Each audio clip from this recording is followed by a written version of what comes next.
Stop. Before you watch another second of this video, I need you to ask yourself one brutally honest question. Do you really want to transform your life and achieve something extraordinary? Or are you just here to feel good about yourself for 30 minutes and then crawl back to your old mediocre existence? Because what I'm about to reveal in the next 30 minutes isn't just another self-help video. This is the exact system that billionaires like Elon Musk, Jeff Bezos, and Sarah Blakely use to literally destroy their old identities and rebuild themselves from the ground up. But here's the thing, it's not for everyone. If you're looking for easy answers, if you think you can transform your life by binge watching YouTube videos while lying in bed, if you're not willing to do what 97% of people refuse to do, then please do us both a favor and click away now. I don't want to share life-changing secrets with people who won't use them. Still here? Good. That tells me something powerful about you already. This glass represents your current life, filled with old habits, limiting beliefs, past failures, and toxic patterns that have been contaminating your potential for years. Now, watch this. See what happens when I try to pour clean, pure water into this contaminated glass? It just mixes with the dirt. The water stays polluted. This is exactly why 99% of people never change. They try to add good habits on top of their broken patterns. They try to pour success mindset over their failure programming.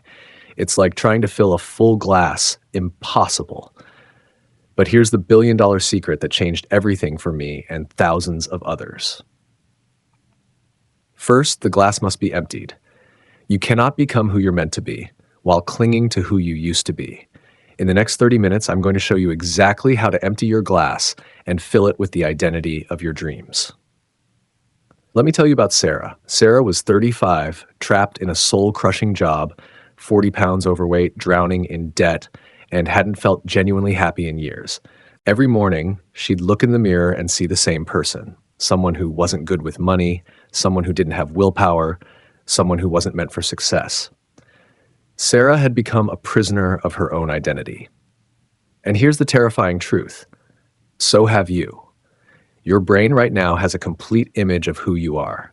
It knows whether you're someone who follows through or gives up, whether you're disciplined or scattered, whether you're destined for greatness or mediocrity. And every single day, your brain works overtime to keep you consistent with this identity, even when it's destroying you. Dr. Joe Dispenza's groundbreaking research reveals that 95% of your thoughts today are identical to the thoughts you had yesterday, and 95% of those thoughts are completely unconscious. You're not living. You're just memorizing your life, playing the same mental programs over and over again. But here's where it gets fascinating. Your brain has something called the reticular activating system. Think of it as a filter that determines what reality you experience. When you identify as someone who can't catch a break, your RAS filters out opportunities and amplifies problems. When you identify as someone who isn't good with people, your RAS makes social interactions feel awkward and uncomfortable. You're not experiencing objective reality. You're experiencing your identity's version of reality. The Stoic philosophers understood this 2,000 years ago. Marcus Aurelius, the most powerful man in the Roman Empire, wrote, "You have power over your mind, not outside events. Realize this, and you will find strength." Every morning, Marcus Aurelius would literally redesign his day, his responses, his character. He understood that identity isn't fixed. It's a choice you make every single moment. The Japanese have a concept called kaizen, continuous improvement through small changes. But here's what most people miss. Kaizen isn't about improvement. It's about identity death and rebirth. When you change 1% daily, you're not just improving, you're becoming a different person entirely. Now let me tell you about a night in 1994 that changed everything for a man named Jeff Bezos. He was working at a hedge fund, making serious money, living a predictable, comfortable life. Then he learned about this thing called the internet and how it was growing at 2,300% per year. Most people would have thought that's interesting and gone back to their safe job. But Bezos did something that separated him from the 99%. He performed what I call the identity death ritual. He sat down and imagined himself at 80 years old, looking back at his life. He asked himself, "Will I regret not trying this?" The answer was clear. But here's the crucial part everyone misses. He didn't just quit his job, he systematically murdered his old identity. First, he told his boss he was leaving a lucrative Wall Street career to sell books online. His boss thought he was insane. Perfect. When people think you're crazy, you're probably onto something world-changing. Second, he moved across the country, away from his comfort zone, away from every environmental trigger that reinforced his old self. Third, he started acting like someone he'd never been before. The old Jeff was cautious, analytical, risk-averse. The new Jeff drove across America with his wife, writing a business plan in the passenger seat, ready to fail spectacularly, in pursuit of something extraordinary. This is what I call controlled identity destruction. And it's the first step every billionaire takes before they build their empire. Here's where most people screw this up catastrophically. They try to change through addition. They add morning routines, add workout plans, add meditation practices, add affirmations. But the most successful people in history understood something radically different. Transformation happens through subtraction first. Steve Jobs proved this. When he returned to Apple, he didn't add more products. He eliminated 70% of their product line. He emptied the glass. Only then could he fill it with revolutionary innovation that changed the world. Before you can redesign yourself, you must eliminate the contamination. This is where 99% of people fail. They try to change without removing what's blocking them. Elimination number 1, toxic environments. Your environment is programming you 24/7. The books on your shelf, the apps on your phone, the route you take to work, everything is either reinforcing your old identity or supporting your new one. If you want to redesign yourself, first redesign your surroundings. Elimination number 2, energy vampires. You are the average of the 5 people you spend the most time with. This isn't just a motivational saying, it's backed by 32 years of research. Your income will be within 10% of your closest friends. Your health habits will mirror theirs. Your dreams will be limited by theirs. There are 3 types of people in your life: lifters who elevate you, levelers who want you to stay the same, and leeches who drain your energy. To redesign yourself, you need to spend more time with lifters, less time with levelers, and 0 time with leeches. Elimination number 3, mental junk. Your mind is like a garden. If you don't weed it, the weeds take over. Every limiting belief, every negative thought pattern, every story you tell yourself about why you can't succeed, these are weeds choking your potential. Elimination number 4, time wasters. The activities that feel productive but don't move you toward your new identity. Social media scrolling, mindless Netflix binges, gossip conversations. These aren't just harmless distractions. They're actively reinforcing your old identity. Here's your first practical step, the identity audit. Right now, I want you to write down 3 things: who you currently are, your contaminated identity, who you want to become, your desired identity, what behaviors support each identity. Sarah's current identity was struggling single mom who can't catch a break. Her desired identity was confident entrepreneur who creates her own opportunities. The gap between these identities became her roadmap to transformation. For 1 week, track every behavior that supports your old identity versus your new identity. Don't judge, just observe. What you'll discover is shocking. Most people spend 80% of their time in behaviors that reinforce who they don't want to be. This isn't failure, it's awareness. And awareness is the first step to freedom. Now comes the most powerful part, reconstruction. But here's the secret that separates the successful from the dreamers. You can't jump from your current identity to your desired identity overnight. Your brain will reject such a dramatic shift. You need what I call the identity ladder. Sarah couldn't go from struggling single mom to successful entrepreneur in 1 leap, but she could become someone who's learning business skills, then someone who's starting a side hustle, then someone who's building a client base. Each rung was a believable identity shift. Every successful identity redesign is built on 3 unshakable pillars. Pillar 1, environmental engineering. James Clear's research shows that environment design can increase positive behaviors by up to 300%. This isn't about willpower. It's about making your environment work for you instead of against you. Want to read more? Put books everywhere and hide your phone. Want to eat healthier? Design your kitchen for success. Your environment should make desired behaviors easy and undesired behaviors hard.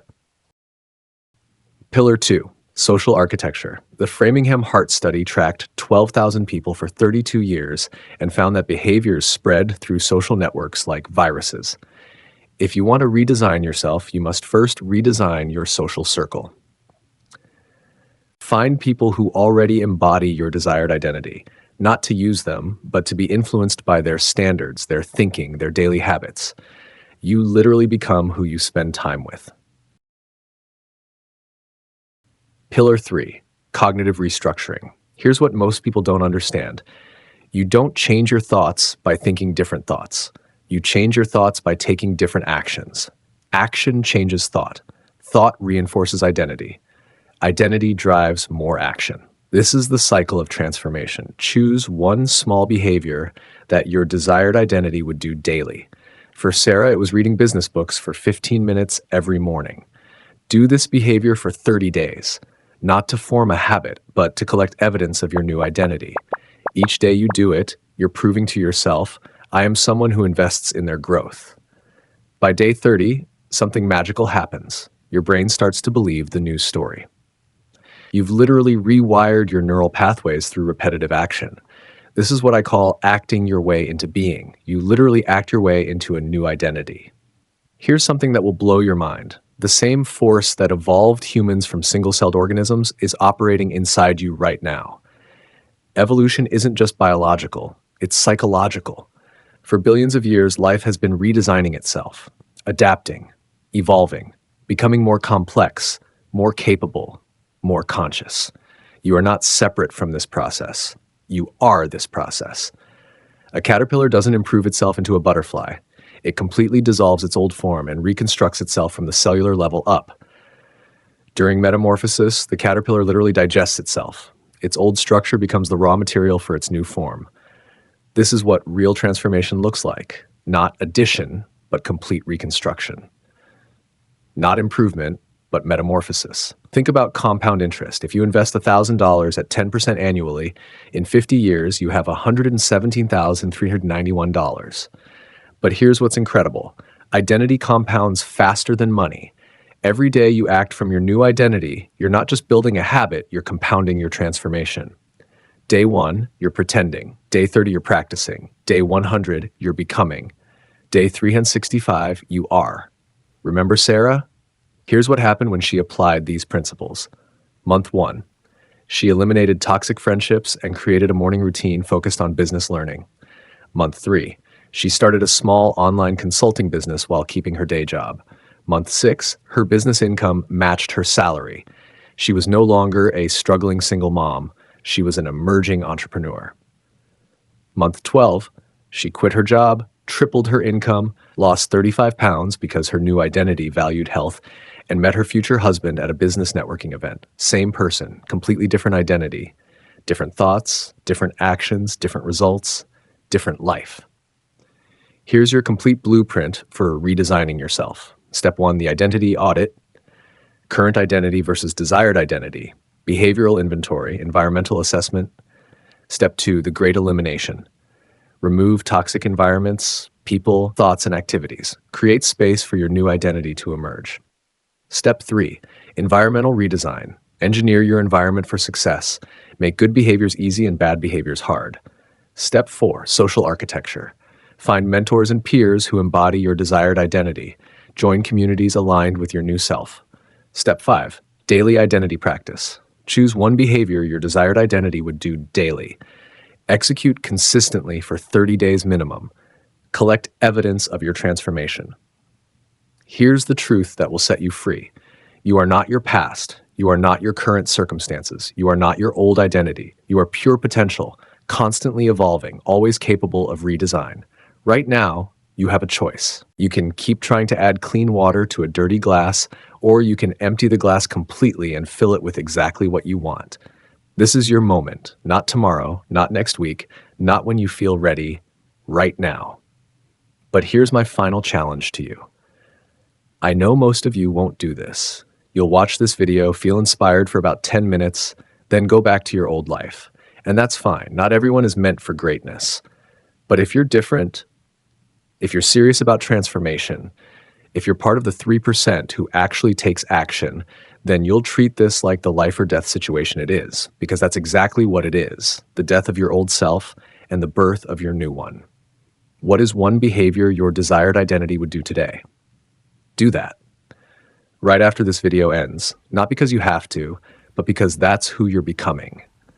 Remember, you don't find yourself, you design yourself. And the design starts now. Your future self is waiting, but they can't exist until your current self steps aside. The choice is yours. The glass is in your hands. What are you going to do with it? If this video revealed something profound about your potential, hit the like button and subscribe for more psychology transformation content. And in the comments, tell me, what's the one behavior you're starting today that aligns with your new identity? I read every comment, and I'll be there to support your journey. Share this with someone who needs to hear it. But remember, knowledge without action is just entertainment. Don't let this be entertainment. Empty your glass, fill it with your dreams. Your redesigned life is waiting for you to claim it. The transformation begins now.